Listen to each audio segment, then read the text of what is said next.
Com o comentador Rui Moreira. Rui, mais uma vez, boa noite, obrigado por teres vindo.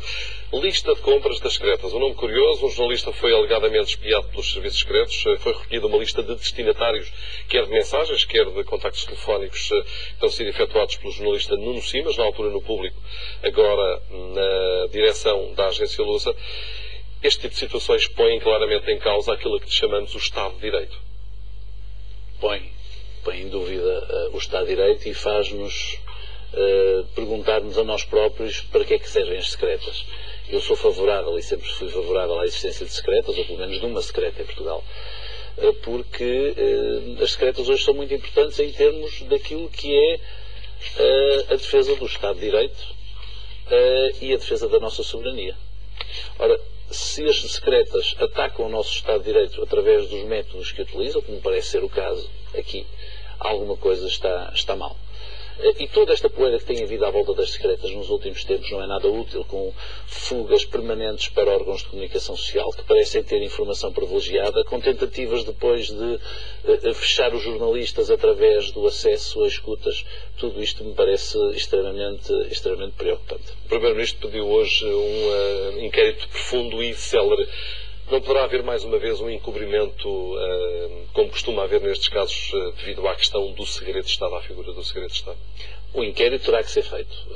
Se depois vai ser revelado publicamente, duvido, porque de facto aqui a questão do segredo de Estado é fundamental e o nosso interesse, o interesse da nossa segurança comum e da defesa do Estado, não podemos pôr em causa, exatamente. Quer dizer, não sei se Portugal tem espiões no estrangeiro, mas não vamos agora querer ter acesso a isso e publicá-los na primeira página dos jornais. Portanto, há aqui e mesmo em termos de contra-espionagem, é importante que Portugal, se há espiões a atuar em Portugal, que Portugal tenha pessoas que possam precaver essas situações. Portanto, sendo eu um defensor das secretas, entendo que as secretas devem saber muito bem em que moldes devem funcionar e tem havido sempre aqui à volta disto alguma poeira e nos últimos meses tem-se adensado. E as secretas são cada vez menos secretas porque têm estado na ordem do dia nos últimos meses. Eu quando leio permanentemente na capa do Expresso coisas sobre as secretas, pergunto, mas isto são secretas ou são pouco discretas? Ou seja, há aqui uma sensação de incómodo para todos nós e há uma sensação prevalente na sociedade portuguesa, como aliás hoje veio ao público, de que há muita gente que sente que por qualquer razão que é espiada ou espiolhada, se assim preferirem, e que isso nada tem a ver sem saber em que moldes e não se percebe até que ponto é que isso tem a ver com a defesa dos interesses do Estado português. Pedro Passos Coelho agiu bem ao pedir o inquérito a Júlio Pereira ou devia tê-lo demitido imediato? Porque a questão que se põe aqui é que a pessoa que está a liderar o inquérito não devia estar também a ser alvo desse inquérito, visto que faz parte dos serviços, das chamadas secretas, serviços secretos. Nós não sabemos exatamente qual é a informação que o Primeiro-Ministro tem visto. Também sabemos que este senhor, que está à frente destes serviços, não foi nomeado por Pedro Passos Coelho. Ou seja, ele é alguém que transita do governo anterior. Tudo isto são coisas que passam no governo anterior. Portanto, parece-me que o pior que poderia acontecer neste momento seria a partidarização das secretas e, portanto, espero que a decisão de tentar fazer uma derradeira tentativa para que as pessoas que lá estão percebam como é que as informações estão a fugir e como é que é possível, nomeadamente com este operador móvel, que se tenha chegado a este tipo de informação, acho que é importante que, numa primeira fase, se procure lá dentro, com os meios existentes, tentar perceber o que é que acontece. Se depois isto não der resultados práticos, eventualmente vai ter que se abrir a caixa. Mas é uma caixa de Pandora, nós não sabemos muito bem o que é que vai sair lá de dentro. Hoje o Diário de Notícias divulgou uma lista de 16 personalidades que desconfiam que estão a ser escutadas quando fazem chamadas telefónicas. O Procurador-Geral da República já tinha dito há uns meses que só fala ao telemóvel perto da televisão com o receio de estar a ser escutado. Também estás nesse rol de pessoas que desconfia que está a ser alvo de escutas? Eu não me sinto uma pessoa muito importante, mas provavelmente, como muita gente em Portugal, sinto que de vez em quando há acontecimentos estranhos, há funcionamentos de telemóveis estranhos, há ruídos estranhos. E vivemos todos numa suspeita permanente. E vivemos numa suspeita permanente. Eu tinha uma pessoa amiga, e naturalmente não vou evocar quem é, que de vez em quando me ligava dizia boa noite para si e para todos aqueles que me estão a escutar. Que era uma coisa muito curiosa, não é? Mas ele dizia regularmente isto. E, portanto, há esta sensação de incómodo em Portugal. Isto não tem a ver apenas com as secretas. Tem a ver com meios tecnológicos que hoje em dia, ao que me dizem, são relativamente baratos e que podem funcionar quase quase livremente, ou seja, através de furgonetes equipadas com determinados equipamentos. Portanto, qual é a nossa defesa? Quer dizer, eu também não há nada que eu diga no telemóvel que sinceramente me incomoda, a não ser que isso venha a ser tornado público, porque isso naturalmente pode me causar incómodos pessoais. Mas a questão é que podem ser escutadas também conversas da nossa vida privada, mas que são nossas, não é? Essa é que é a questão. Ou seja, a questão disto é que depois podem aparecer coisas da nossa vida privada. E amanhã nenhum de nós está livre de uma chantagem, de uma pressão, enfim. E essa sensação de incómodo, de lama, existe em Portugal há muito tempo. Temos a questão da privatização das Águas de Portugal e da RTP, que vai avançar até 2012, foi reafirmado mais uma vez hoje. A RTP, há várias personalidades em Portugal a defender que este é um momento mais correto e que isto pode acabar com o que resta do setor da comunicação social privada em Portugal, que atravessa momentos complicados. É um momento adequado, Rui?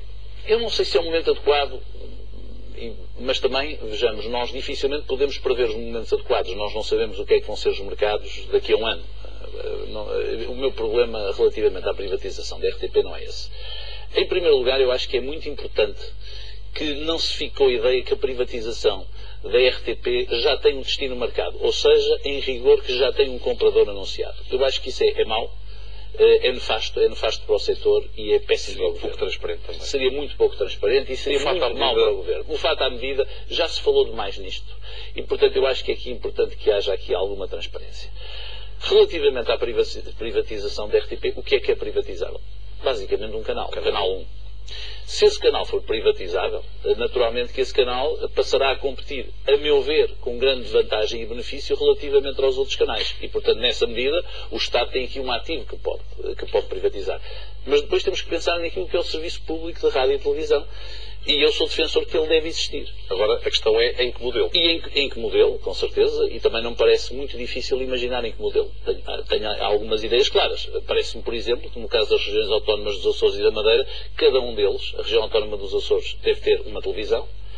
O custo dessa televisão deve ser um custo da insularidade e, portanto, que sejamos nós a pagá-lo. Mas deve ser... Deve pagar quem? Deve pagar os governos regionais ou o Estado Central? Os governos regionais. Porque, no fundo, vive-se aqui num equívoco. Por um lado, porque eles acham... Como vimos há pouco, a questão é que também, enfim, o dinheiro já foi mais abundante. Mas o que acontece é que, por exemplo, provavelmente, eu não tenho números, mas admito que a RTP Madeira possa custar qualquer coisa como uns milhões de euros. Vamos falar nisto. E provavelmente tem um número de funcionários absolutamente astronómico. Porquê? Porque depende, por um lado, da pressão do Governo Regional e, por outro lado, da soberania do Estado português. E eu preferia, por exemplo, no caso das regiões autónomas, que as regiões autónomas, cada uma tivesse o seu canal de televisão. E, naturalmente, se nós tivermos que pagar alguma coisa por isso, que paguemos. Portanto, eu acho que há aqui alguns acertos que se pode fazer. Não acredito, no entanto, independentemente da comissão de sábios que está aí a fazer este estudo, que nós estejamos numa fase de maturação em que possamos dispensar a existência de um serviço público. E as Águas de Portugal é um setor estratégico para o país, devia estar nas mãos do Estado ou, de facto, deve ser privatizado? Em rigor, as Águas de Portugal deviam estar na mão do Estado. Mas a situação das contas públicas recomenda que nós tenhamos que vender alguns ativos. E, por outro lado, aquilo que tem acontecido e que se verifica é que na relação das Águas de Portugal com um conjunto de outras empresas que têm funções na distribuição de água, com autarquias e tudo mais, neste momento é tal o caos que provavelmente a privatização vai acabar por resultar num benefício para nós. Que perdemos, por um lado, a propriedade de um bem que é um bem comum, era a mesma coisa que agora privatizarmos o ar ou o oxigênio, mas ao mesmo tempo tem sido tal a confusão e com a situação difícil das autarquias, a situação tende a agravar-se que talvez seja melhor passá-la para o setor privado. Para o país e para os consumidores. Para o país e para o consumidor. Manifestações marcadas em Lisboa e Porto, dia 1 de outubro, pela CGTP, aparecem num momento extremamente sensível para o país e onde o Governo tem, de facto, uma margem reduzida relativamente à margem de manobra para aquilo que os sindicatos pretendem. O que é que os sindicatos podem ganhar com uma manifestação deste tipo? Apenas um ato simbólico? Creio que ganham muito pouco. Nós normalmente percebemos que os sindicatos têm a vontade de mobilizar a opinião pública descontente, que têm essa capacidade de mobilização, nomeadamente muitas vezes através de funcionários públicos, de pessoas que estão desempregadas, de pessoas que estão descontentes. Isto passa muito ao lado do setor privado, curiosamente. o setor privado, que é aquele que no fundo mais tem sofrido, é aí que se tem verificado o maior caos em termos das garantias no trabalho, do desemprego e tudo mais, passa um pouco à margem disso, mas isso são as nossas centrais sindicais. E, portanto, têm todo o direito de o fazer, e só podemos esperar que o façam ordeiramente, e conhecendo os líderes sindicais como nós conhecemos, tenho a certeza que eles se vão empenhar nisso. Será também uma oportunidade para testar também o pulso à dinâmica social. É verdade que o primeiro grande teste para Pedro Passos Coelho. Há sempre uma convicção das centrais sindicais que a rua tem um peso que vai para além da sua expressão numérica, digamos assim. E, portanto, também se percebe que o Dr. Carvalho da Silva queira mostrar o seu músculo. Vamos ver o que diz a rua no dia 1 de outubro. Obrigado, Rui. Até à próxima segunda-feira.